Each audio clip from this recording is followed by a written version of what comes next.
Bonjour, c'est John, j'espère que vous allez bien. Aujourd'hui, on va regarder ensemble comment calculer la valeur de rendement d'un immeuble du point de vue de l'acquéreur. Donc, ce qui est important, c'est de récolter déjà quelques informations au préalable. On a en tout premier lieu la valeur à neuf du bâtiment, donc les CFC 2, 4 et 5. Certains prennent seulement le CFC 2, moi j'aime bien inclure le CFC 4 et 5, je trouve que c'est important. Vous pouvez trouver cette information-là, si vous ne savez pas la calculer, dans l'ECA, les CAB ou les CAP selon les cantons. Donc ici, on a une valeur qui est à 1 million. Ensuite, on va devoir définir un cycle de rénovation.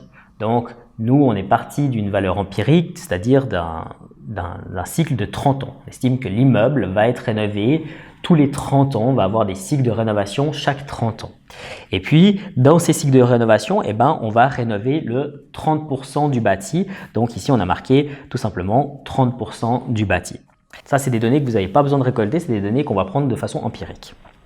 Ensuite, on a ici le taux net. Donc ça, c'est le taux que vous allez vous fixer comme taux de rendement que vous attendez sur votre investissement immobilier. Donc ici, on a décidé d'investir, d'avoir un taux de rendement de 4%. Avec ce taux de rendement de 4%, on a un état locatif brut du point de vue du propriétaire, donc c'est celui qui est net, c'est celui qui est sans les charges, bien entendu, du locataire, qui est de 70 000 francs. Moi, j'aime bien faire le calcul aussi de savoir combien ça va coûter par mètre carré par année. Donc ici, on voit qu'on est à 233 francs par mètre carré par année, ce qui me paraît correct. Donc, je n'ai pas besoin de refaire un état locatif, de réestimer un état locatif durable. Cet état locatif-là me paraît en ordre. Ensuite, on va avoir besoin de la surface locative. Donc ici, la surface locative, elle est de 300 mètres carrés. Pour ça, vous avez les plans, vous avez la possibilité aussi de les mesurer, vous avez la possibilité de les estimer. Ce qu'il faudrait, c'est que vous soyez plus ou moins juste par rapport à ce qui est loué. C'est aussi possible de regarder dans les contrats de baux. Des fois, ils sont justes et ils sont notifiés avec les surfaces des biens loués. Donc la première étape va être de calculer la provision au fonds de rénovation. Donc pour ça, on va faire la formule que je vous ai écrite ici en bleu qui est le facteur de capitalisation des rentes échues. C'est une formule algébrique assez complexe. Donc là, vous avez la version Excel qui vous permettra de pouvoir la coder de façon à pouvoir avoir votre petit Excel qui vous permettra de pouvoir calculer vos valeurs de rendement. Ici, on tombe donc sur un facteur de capitalisation des rentes échues de 56,084937775. Donc, c'est assez important d'être précis parce que quand vous calculez avec des facteurs, ça peut avoir une énorme influence selon où il se trouve dans une équation. La part à rénover, là on tombe sur 300 000 francs, donc on a calculé en fait que 1 million à 30% allait faire 300 000 francs. Donc il va falloir cotiser de l'argent toutes les années pour que dans 30 ans, on puisse avoir ces fameux 300 000 francs de disponibles pour pouvoir rénover le 30% de la bâtisse qui aura vieilli ou qui aura eu besoin d'avoir des rénovations. Ici, on va avoir les provisions par année. Donc, ce facteur de capitalisation, c'est là qui va nous servir. Donc, on va faire ces fameux 300 000 qu'on a calculés, les fameux 1 million à 30%, divisé par les 56,084937775, ce qui va nous donner 5 349 francs par année de provision. Donc ça, c'est le montant que vous allez devoir mettre sur un compte chaque année et qui va, avec un taux à 4%, évoluer et rapporter de l'argent et grandir et que chaque année va être complémentarisée de façon à pouvoir avoir 300 000 francs dans 30 ans. Une fois qu'on a récolté ces chiffres, on va pouvoir commencer le calcul. Donc ici, on a la première étape, on marque l'état locatif. Donc l'état locatif actuel, il est de 70 000 francs. Donc je répète bien, c'est l'état locatif net du point de vue des locataires et brut du point de vue du propriétaire. Donc ici, on va mettre les frais d'exploitation. Donc les frais d'exploitation, on a admis un 15 francs le mètre carré par année.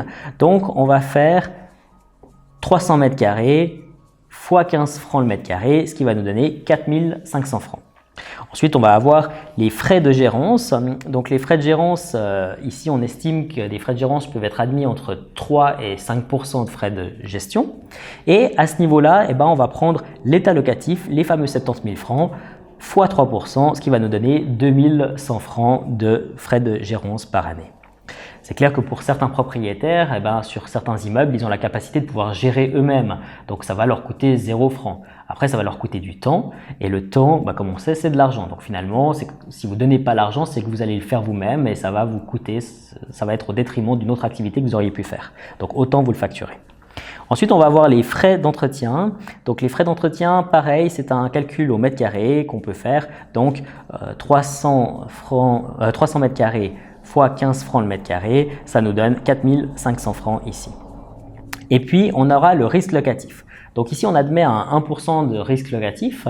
La tolérance qu'on se permet d'admettre, c'est entre 1 et 2%.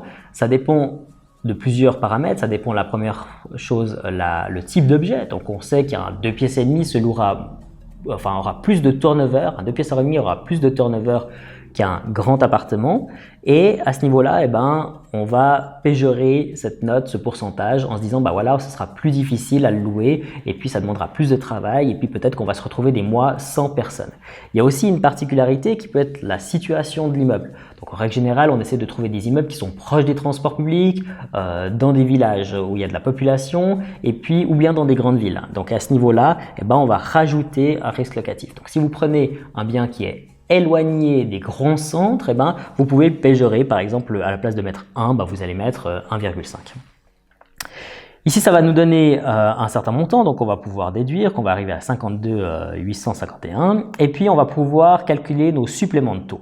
Donc nos suppléments de taux, ils se calculent en prenant 4500 francs, ici, divisé par 52 851, donc je vous le marque comme exemple, 4500 francs, divisé par 52 851 fois 4, ce qui va nous donner 0,34 en arrondi, en pourcentage. Et on va le faire pour chacun de ces différents postes, ce qui va nous permettre de pouvoir calculer les suppléments de taux. Donc ensuite, on va partir de 4% et puis on va additionner toute cette partie ici pour arriver jusqu'à 5,3%. Ce sera notre taux qu'on devra avoir sur l'immeuble de façon à pouvoir faire les frais d'entretien, les frais de gérance, les frais d'exploitation, le risque locatif, les provisions pour les travaux futurs. Donc, si on ne fait pas ce genre de calcul-là, on s'expose à avoir un immeuble qui n'est pas durable dans le temps et qui va dépérir. Et progressivement, on ne pourra pas suivre les différents travaux et les différents frais qu'il faudrait faire dessus. Ensuite, on va pouvoir calculer enfin notre valeur de rendement net propriétaire, donc la net si on veut. Donc on va prendre les 70 000 francs, donc ça c'est les entrées d'argent qu'on a, l'état locatif, et puis on va le diviser par ce fameux chiffre qu'on a trouvé ici.